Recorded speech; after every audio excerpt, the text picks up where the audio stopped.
સમત્વ academy of સાયન્સમાં આપનું સ્વાગત છે. તો આજે બાયોલોજી ગુજકેટ 2025નો પેપર લેવાનો. પેપર આપણી સાથે છે. એકંદરે પેપરની વાત કરું તો પેપરનું લેવલ મોડરેટ કહી શકાય. ટૂંકમાં ફૂલ માર્ક લાવવા થોડુંક સ્ટુડન્ટ માટે ટફ બની શકે. Most of question NCERT base જ હતા, પણ અમુક ટ્રિકી ટાઈપના ક્વેશ્ચન હતા કે જેમાં સ્ટુડન્ટથી ભૂલ થવાની સંભાવના રહેલી હોય. અને એની સામે પાછા 10 થી 14 ક્વેશ્ચન એવા હતા કે જે વન વર્ડ આન્સર હતો કે જે ડાયરેક્ટ સ્ટુડન્ટથી થઈ શકે. એકંદરે પેપરનું લેવલ મોડરેટ આપણે કહી શકીએ. પેપર આપણી સાથે છે, સોલ્વ કરીએ. ફર્સ્ટ ક્વેશ્ચન જે આપ્યો છે, જાતિઓના સામૂહિક વિલોપનની ઘટનાક્રમમાં છઠ્ઠા વિલોપન અને પહેલા 5 થયેલા વિલોપન વચ્ચેનો મુખ્ય તફાવત.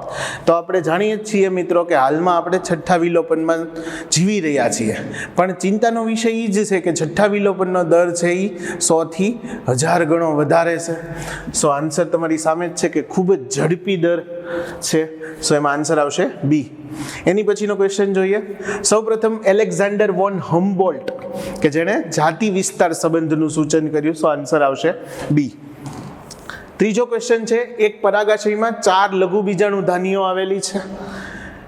1000 બીજાણુજનક પેશીના કોષો આવેલા છે. તો આ પરાગાશયમાં લઘુ બીજાણુ જનનને અંતે કુલ કેટલા પરાગ ચતુષ્કનું નિર્માણ થાય? મિત્રો એમાં તમારે સૌ પ્રથમ 4 લઘુ બીજાણુ દરેકમાં 1000 બીજાણુજનક પેશીના કોષો આવેલા છે. એટલે સૌ પ્રથમ પેલા બીજાણુજનક પેશીના કોષો કેટલા થાય એ તમારે કાઉન્ટ કરવા પડશે. એક લઘુ બીજાણુમાં 4000 લઘુ બીજાણુધાનીમાં 4000 કોષો છે. 1000 બીજાણુજનક પેશીના કોષો છે, તેવી 4 લઘુ બીજાણુજનક પેશીમાં 4000 બીજાણુજનક પેશીના કોષો થશે. એક બીજાણુજનક પેશીના કોષનું જો આપણે અર્ધીકરણ વિચારીએ મિત્રો, એક બીજાણુજનક પેશીના કોષોનું જો અર્ધીકરણ તમે વિચારો, 1 માંથી 4 એટલે એક બીજાણુજનક પેશીમાંથી એક પરાગ ચતુષ્કનું નિર્માણ થાય. અને તમને એમ જ પૂછ્યું છે મિત્રો કે કુલ કેટલા પરાગ ચતુષ્ક બનશે. એટલે ઘણા વિદ્યાર્થીઓએ આમાં પરાગ ચતુષ્કના 4 કોષો જુદા પાડી દીધા, તો આન્સરમાં ભૂલ થવાના ચાન્સીસ છે. આમાં જવાબ આવશે 4000. 4000 બીજાણુજનક પેશીમાંથી પરાગ ચતુષ્ક 4000 જ નિર્માણ થશે. પણ જો તમને પરાગ રજ પૂછ્યું હોત મિત્રો તો આન્સર આવત 16000. નેક્સ્ટ, નીચેનામાંથી કયા કુળની વનસ્પતિની પરાગરજની જીવિતા મહિનાઓ સુધી જળવાતી નથી? રોઝેસી, લેગ્યુમિનેસી અને સોલેનેસી. આ 3 કુળની પરાગરજની જીવિતા મહિનાઓ સુધી ટકે છે, જ્યારે પોએસી, જેમાં ઘઉંનો સમાવેશ થાય, ઘઉં ચોખા જેવી વનસ્પતિમાં પરાગરજની જીવિતતા 30 જ મિનિટની જોવા મળે. એમાં આન્સર આવશે ઘઉં. ત્યાર પછીનો ક્વેશ્ચન, જોડકું હતું, સરળ હતું. સુરણ છે એ પુષ્પીય પુરસ્કાર 6 ફૂટ ઊંચા પુષ્પો એ રજૂ કરે. ભૃંગ કીટકો દુર્ગંધ સર્જતા પુષ્પો તરફ આકર્ષાઈને એને જ આકર્ષવા પુષ્પ વિશિષ્ટ પ્રકારની વાસ ઉત્પન્ન કરે. મધમાખી છે એ પ્રભાવી પરાગવાહક છે. અને ત્યારબાદ ફૂદા જે યુક્કા અરે સહજીવીઓ એટલે કે યુક્કાના પુષ્પની અંદર ફૂદા પોતાના ઈંડા મૂકે. આન્સર આવશે બી. ત્યાર પછીનો, એક સ્ત્રીને પ્રથમ ઋતુસ્રાવ 14મા વર્ષના પ્રારંભે શરૂ થાય છે અને 46 વર્ષના અંતે મેનોપોઝ જોવા મળે છે. એટલે મોનાર્ચી અને મેનોપોઝ વચ્ચેનો ગેપ તમારે સૌપ્રથમ શોધવાનો રહેશે. તો મોનાર્ચી 14, મેનોપોઝ 46, તો 46 - 14 કરો એટલે આન્સર આવશે 32. 32 વર્ષનો એનો પ્રજનન કાળ કહી શકાય. 32 વર્ષમાં હવે તમે 28 દિવસ અથવા 1 મહિના લેખે વિચારો. 1 વર્ષમાં 12 અંડકોષ મુક્ત થાય. 32 વર્ષમાં કેટલા થાય એનું તમારે ગુણાકાર કરવાનો. એ જે આન્સર આવશે એ આંકડો, એમાંથી તમારે 2 બાળકોની માતા બને છે. એટલે 9 ને 9 મહિના ગર્ભ વિકાસ હોય તો એ દરમિયાન અંડકોષ મુક્ત થવાની ક્રિયા બંધ થશે. 2 બાળક છે એટલે 9 × 2 એટલે 18. અને બીજું, બાળકના જન્મ બાદ 6 મહિના સુધી મહત્તમ ઋતુચક્રનો અભાવ હોય. એ 6 લેખે આપણે ગણીએ તો 6 + 6 એટલે 12. 18 ને 12 ટોટલ 30. તો જે આન્સર તમારે આવ્યો છે એમાંથી તમે 30 સબસ્ટ્રેક્ટ કરો તો તમે નિયર અબાઉટ મિનિમમ રેન્જ જો પકડીને આલીએ તો અંદાજિત 366 એમાં આન્સર થશે. ત્યાર પછીનો, એક સ્ત્રીને નોર્મલ પ્રસૂતિ માટે ગર્ભાશયનું સંકોચન થતું નથી. સો પ્રસૂતિની પીડામાં ગર્ભાશયની દિવાલનું માયોમેટ્રિયમનું સંકોચન કયો અંતસ્ત્રાવ કરે? તો મિત્રો એ છે ઓક્સિટોસિન. તો આન્સર આવશે એ. ઓકે, ત્યારબાદ આકૃતિ આપી હતી. પ્લોઇડીને આધારે જુઓ તો તમને ખબર પડી જાય ને થોડાક આકાર ઉપરથી આઈડિયા આવી જાય, જેમ કે સરટોલી કોષો આ પ્રકારના છે તો એ તો આન્સર નહીં આવે. પ્રાથમિક પૂર્વ શુક્રકોષો શરૂઆતમાં છે, જનન અધિચ્છદના, જેની પ્લોઇડી 2n હશે. પણ અહીંયા તો અર્ધીકરણ થઈ ગયું હશે. પ્રશુક્રકોષો આ પ્રકારની રચના કશાયુક્ત ધરાવતા હશે, એટલે પણ આન્સર નહીં આવે. તો એક જ આન્સર વધે છે, દ્વિતીય પૂર્વ શુક્રકોષો જે અર્ધીકરણ બાદ ઉત્પન્ન થયા હોય, એટલે રંગસૂત્રની સંખ્યા n એટલે કે 23 હોય. સો બી આન્સર આવશે. માદા પ્રજનન તંત્રની સહાયક નલિકાઓ કઈ? સો ત્રણેય અંડવાહિની, ગર્ભાશય અને યોનિ માર્ગ ભેગા થઈને માદા પ્રજનન તંત્રની સહાયક નળીની રચના બનાવે. તો જવાબ આવશે ડી. ત્યાર પછીનો અંડકોષ પાથ માટે જવાબદાર LH મિત્રો, એને અંડપતન પ્રેરતો અંતસ્ત્રાવ કહેવાય. સો આન્સર આવશે LH. નેક્સ્ટ, MTP માટે કયું વિધાન સત્ય નથી? સો પહેલું 1971માં કાયદો કર્યો, એ સાચું છે.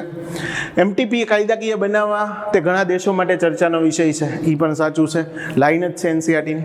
વિશ્વમાં એક વર્ષમાં આશરે 50 થી 60 મિત્રો નહીં આવે, 45 થી 50 મિલિયન લોકો MTP કરાવવામાં આવે છે. તો 45 થી 50 આન્સર આવશે, એટલે એ વિધાન ખોટું થશે. સો આન્સર આવશે સી. ત્યાર પછી નીચેનામાંથી ક્યાં ચિહ્નો STI ના છે? Sexually transmitted infection. સો જનનાંગીય વિસ્તારમાં ખંજવાળ એનું લક્ષણ છે.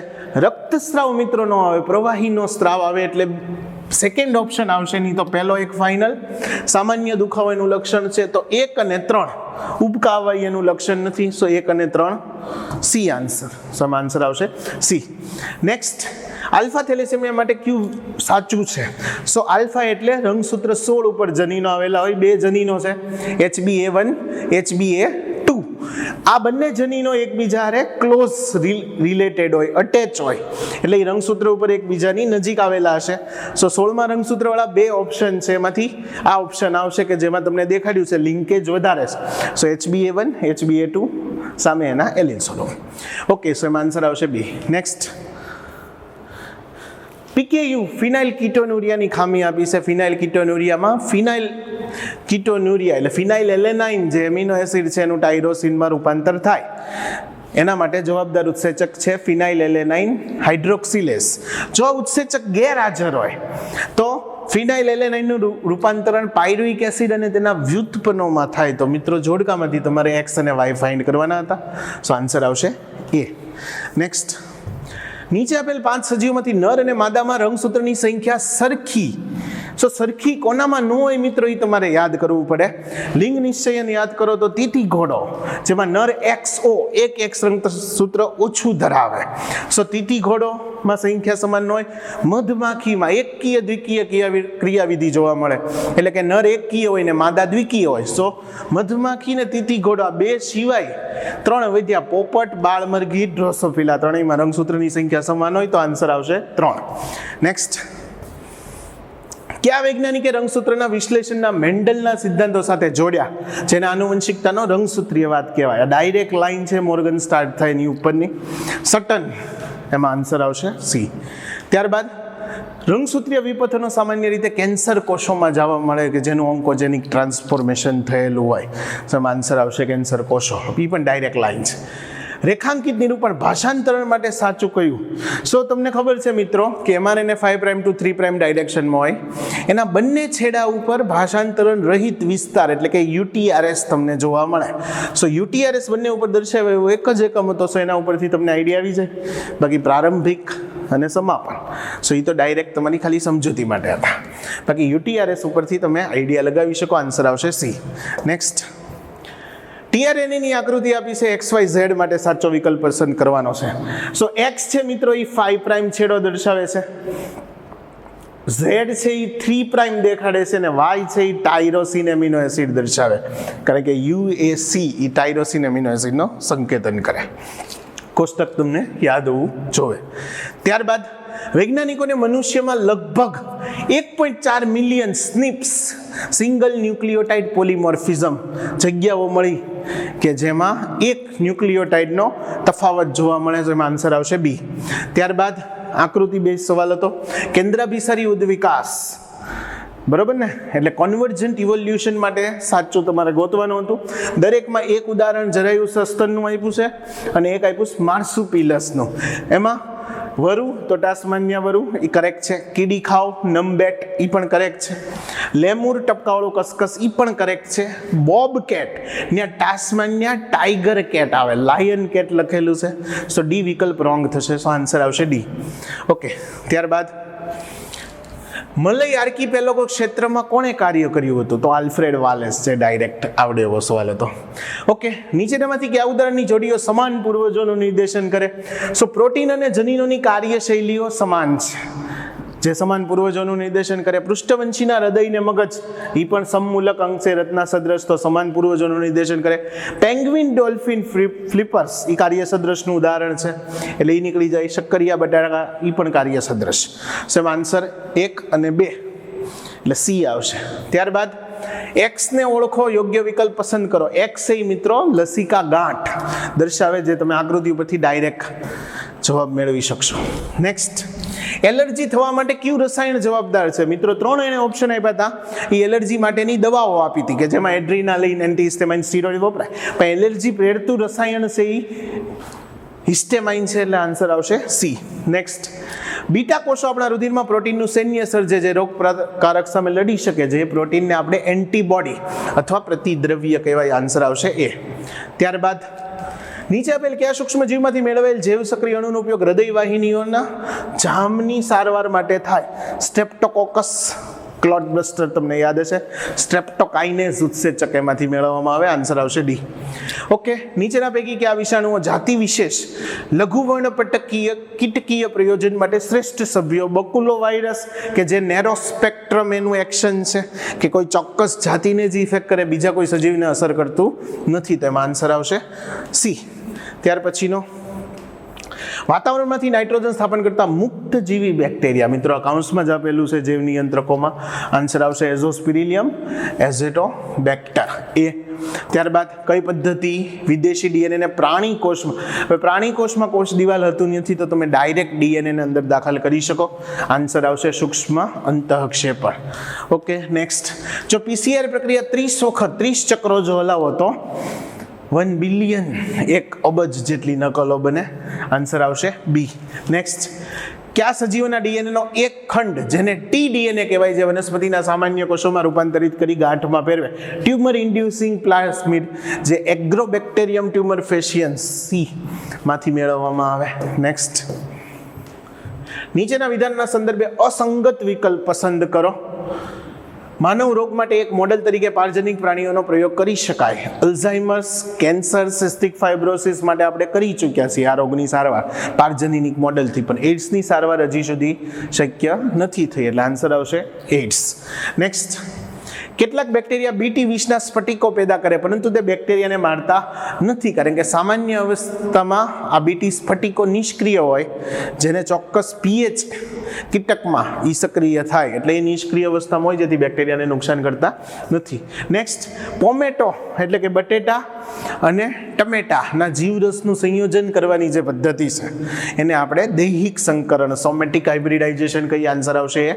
ત્યારબાદ કઈ આંતરક્રિયાઓની જોડમાંથી એક જાતિને લાભ અને બીજી જાતિને ન તો લાભ થાય કે ન તો હાનિ, એટલે +0 પ્રકારનો સંબંધ, જેને સહભોજિતા કહેવાય?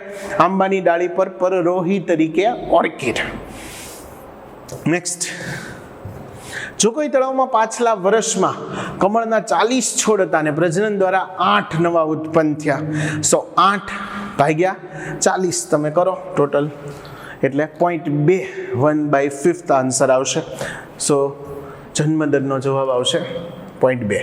નેક્સ્ટ, એક આહાર શૃંખલામાં નીચેના પૈકી ક્યુ એક સૌથી મોટી વસ્તી ધરાવે? હવે આહાર શૃંખલામાં મિત્રો વિઘટકો છે એની સંખ્યા સૌથી વધારે હોય, જેમાં ફૂગ અને બેક્ટેરિયાનો સમાવેશ થાય. સો એમાં આન્સર આવશે એ.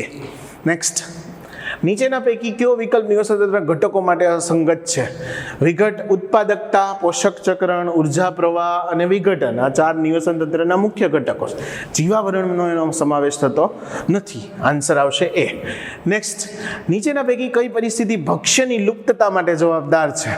હવે ભક્ષ્યનો જો ભક્ષક દ્વારા વધુ માત્રામાં ઉપયોગ થાય તો આ ક્રિયાને ભક્ષ્યનું અતિશોષણ થયું કહેવાય, જેને કારણે ભક્ષ્યની વસ્તીમાં ઘટાડો થવાની સંભાવના રહેલી છે. તો આન્સર આવશે ડી, કે જ્યારે ભક્ષ્યનું અતિશોષણ થાય ત્યારે લુપ્ત થવાનો સંભાવના જોવા મળે. સો મિત્રો, આ પેપર હતો.